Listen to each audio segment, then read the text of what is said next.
वज़ीर-ए-आज़म शहबाज शरीफ का कहना है कि अब मोदी सरकार पाकिस्तान पर हमलावर होने से पहले 100 मरतबा सोचेगी, क्योंकि उसे पता चल गया है कि हमारी अफवाज पूरी तरह तैयार है। इन 4 दिनों में भारत को जो सबक सिखाया गया, मेरी नज़र में 1971 की शिकस्त का बदला ले लिया गया है। गुज़िश्ता रोज़ वज़ीर-ए-आज़म शहबाज शरीफ ने कहा था कि पाकिस्तान और भारत के दरमियान मुज़ाकरात सऊदी अरब या इमारात में मुमकिन हैं, जिसमें अमरीकी दबाव अहम किरदार अदा करेगा। दोनों ममालिक के सिक्योरिटी मुशीर गैर जानिबदार मकाम पर मुज़ाकरात करेंगे, जिनमें कश्मीर, पानी, तिजारत और दहशतगर्दी पर बात होगी। भारत तीसरे मकाम पर तैयार नहीं हो रहा। शहबाज शरीफ ने कहा कि जंगबंदी के लिए पाकिस्तान ने कोई दरख्वास्त नहीं दी, बल्कि ट्रंप, मार्को रूबियो, चीन, तुर्की और दीगर ममालिक से सालसी में किरदार अदा किया है। डीजी मिलिट्री ऑपरेशंस की सतह पर तय हुआ कि दोनों अफवाज जंग से पहले वाली पोजीशन पर वापस जाएंगी, ताहम टाइम फ्रेम तय नहीं हुआ।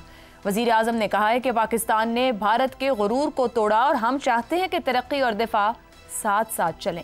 चीन के दौरे से वापस आए नायब वज़ीर आज़म इसहाक डार ने कहा है कि भारतीय वज़ीर दिफा की ट्रेलर और फुल प्ले की बात इंतहाई गैर जिम्मेदारी है।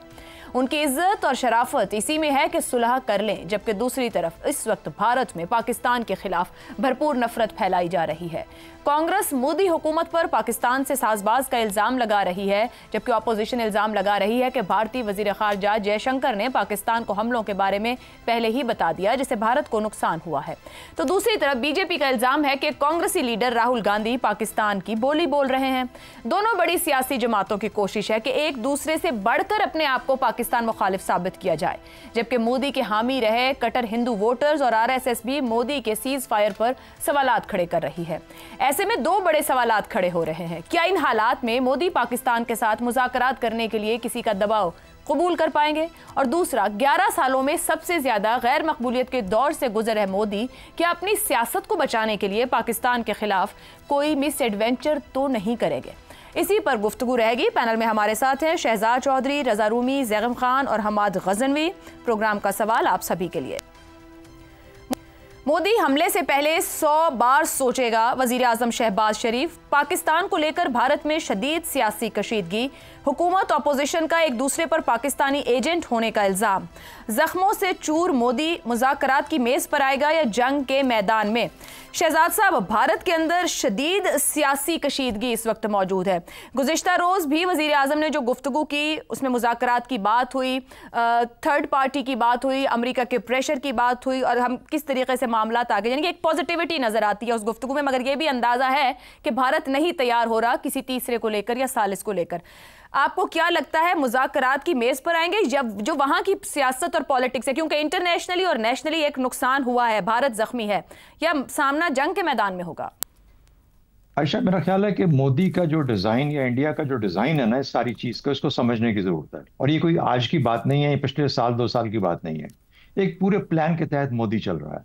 2008 के बाद जब वो मुंबई हुआ, तो उसके बाद उसने पाकिस्तान के ऊपर दहशतगर्दी का एक इल्ज़ाम लेके ऐसा दुनिया भर में चला कि पाकिस्तान को बहुत जगहों पे एक डिफेंसिव पोजीशन लेके अपनी जवाबदेही करना पड़ गई। ये तो बेवकूफ़ी उसने फिर बाद में की कि बलूचिस्तान और टीटीपी का जो मामला हुआ, यानी जब अमेरिका यहाँ से गया 2021 के बाद, तो उसने एक तरह से प्रॉक्सी वॉर पाकिस्तान के खिलाफ शुरू करके उसी जगह पे आ गया जिसका वो इल्ज़ाम पाकिस्तान को देता रहा है हमेशा के लिए।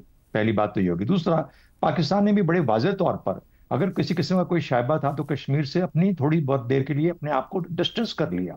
इसका भी आपको पता लगता है कि कश्मीर में इन्होंने कहना शुरू कर दिया कि जी वहां पर तो अब सुकून है, अब वहां पर टूरिज्म हो सकती है, वगैरह वगैरह। तो सारी चीजें हमारे सामने। उसके बाद सिफारती तन्हाई, जो आइसोलेशन जिसे कहते हैं, उसके लिए पाकिस्तान के ऊपर कोशिश की कि दहशतगर्दी के उसके गाब के नीचे, उसके पर्दे के पीछे इनको दुनिया भर में इतना मलाइन करो कि ये लोग खुद इनकी किसी बात पे यकीन ना करें।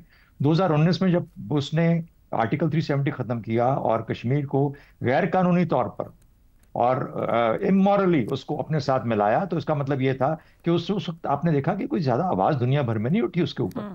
पाकिस्तान ने भी कोई मुकदमा अपना नहीं, तो वो इन 2 चीजों तक पहुंच चुका था। अब तीसरा उसका जो मरहला है वो ये था, जो इस दफा उसने किया पहलगाम के बाद, वो कोशिश ये थी कि पाकिस्तान कितनी जल्दी जौहरी अपने हथियारों के ऊपर जाता है। क्योंकि अगर वो ये साबित कर सकता है दुनिया को कि पाकिस्तान एक ऐसी रियासत है जो कि ना सिर्फ दहशतगर्दी में मुलविस है, चाहे वो पहलगाम के तरीके में करे या पुलवामा के, बल्कि देखिए कि इतने गैर जिम्मेदार हैं कि फौरन से पेशतर ये जौहरी हथियारों के ऊपर आ जाते हैं।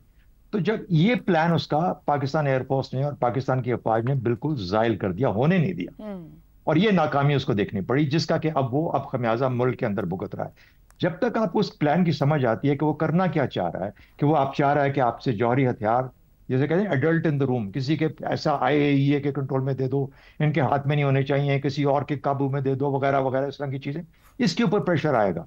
और जो आपको कल परसों हमें बदकिस्मती से हमारी बच्चियों को शहीद किया गया, वो भी एक गुस्सा दिलाने वाली, तैश दिलाने वाली बात है कि इसके बदले में कुछ हमारे यहाँ करो, ताकि मैं ये भी साबित कर दूं कि आप गैर जिम्मेदार भी हो, आप सिर्फ साथ ही साथ हम पे दहशतगर्दी की भी कराते हो मुख्तलिफ जगहों के अंदर।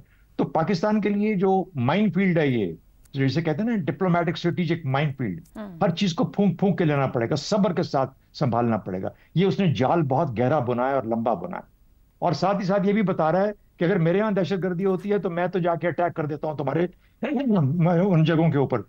आपकी बच्चियां मर रही हैं, आपके लोगों के अंदर हो रहा है, आप कह रहे हैं कि हम कर रहे हैं, लेकिन आप कुछ कर नहीं सकते। तो ये वो गेम है जो कि चल रही है। पाकिस्तान को क्या करना है? पाकिस्तान को ये करना है कि बहुत सोच समझ के एक एक, जैसे कि डिसएग्रीगेट करो हर चीज को, डैश में मत आओ, एक एक चीज को अपने तौर पे। फॉर एग्जाम्पल, पहला काम हमारा बलूचिस्तान और KP है, उसको संभालना है। उसके बाद साथ ही साथ भारत की तरफ एक नजर रखनी है कि और क्या खेल खेल रहा है, और फिर अपना जो हमारा मिशन है जो कि सफारती वाला, उसको हमने बहुत एक्टिव करना है और दुनिया में पैगाम लेके जाना है इन तमाम चीजों का जो खेल खेला जा रहा है यहाँ। आपका फाइनल से मैं खत्म करता हूं इस पे सवाल आपका कि ये क्या करेगा। देखिए, उसके अंदर जो नस्ली बर्तरी है ना, ये जो जोम है नस्ली बर्तरी का, ये पूरी हिंदुस्तान की बदकिस्मती से हिंदू कौम के अंदर है। वो ये मार सहने हजम नहीं होगी, नहीं हो रही उनको, इस वजह से आपस में लड़ रहे हैं। और ये आदमी जिसके भी 4 साल 4.5 साल और पढ़े हैं अपनी सियासत के, इसने भी इस नोट पे अपनी सियासत को खत्म नहीं करना, ये कुछ ना कुछ करेगा। और ये मजबूर करना चाहता है पाकिस्तान को कि जंग के मैदान में आए ताकि वो अपना बदला चुका सके, लेकिन वो तमाम चीजों को यकजा करना चाहता है कि मैं ऐसी मात मारूं कि पाकिस्तान जो है वो बिल्कुल से हर तरफ से निहत्ता हो जाए। मोदी की चॉइस जंग का मैदान रहेगा, लेकिन हमने अभी बड़ा डिप्लोमेटिकली, स्ट्रेटेजिकली या काइनेटिकली बड़ा रिस्पॉन्सिबल बिहेवियर इख्तियार किया। रजा रूमी साहब खुद को पॉलिटिकल मार्शल कहने वाले शहबाज शरीफ साहब तीसरे मुल्क की मुज़ाकरात की बात कर रहे हैं और ये भी साथ एतराफ़ कर रहे हैं कि भारत इस बात को नहीं मानेगा। क्या उम्मीद है शहबाज शरीफ को कि अमेरिका, अरब ममालिक या कोई थर्ड पार्टी भारत को मुज़ाकरात की मेज पर ले आएंगे? ये जरूरत से ज्यादा एतमाद दिखा रहे हैं, क्योंकि वो तो ये भी तस्लीम नहीं कर रहे हैं, बल्कि जयशंकर के हालिया इंटरव्यू में भी अमेरिका ने कोई सीज फायर नहीं करवाया, वो अमेरिका का रोल अभी भी एक्सेप्ट नहीं कर रहे।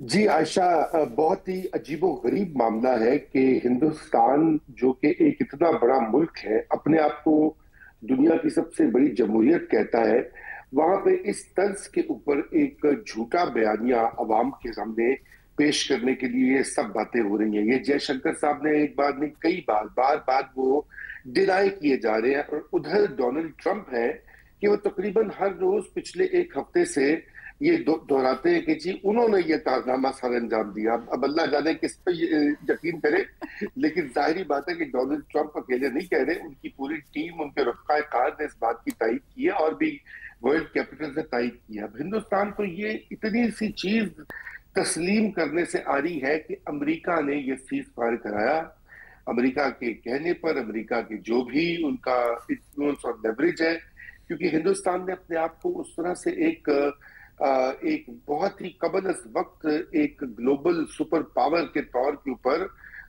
वो समझ लिया है, मन ही मन में मान दिया है। और उसी को उनकी जो लीड्स है वो अवाम में भी यही चूरन बेचने में मसरूफ है और किसी हद तक वो बिकता भी है। अगर आप सोशल मीडिया पे देखें, बहुत ही अजीबोगरीब बात है कि एक डेमोक्रेसी जो है वो इस तरह से डिसइंफॉर्मेशन और फाशिज्म की राह पर निकल चुकी है। अब यकीनन यही वजह है कि मुज़ाकरात के लिए वो नहीं राजी हो रहे और होंगे, और जो अगर हुए भी कोई मुज़ाकरात अभी के आने वाले महीनों या सालों में, तो वो बिल्कुल ही बैक चैनल में और बिल्कुल पब्लिक आई से दूर और गालिबन किसी तीसरी जो मुल्क है उसकी ईमा पर या उसके इन्फ्लुएंस पर होगी। और गल्फ की जो रियासतें हैं गालिबन वही उनमें से ये रोल अदा किया जाएगा, या UAE या सऊदी अरेबिया या कतर।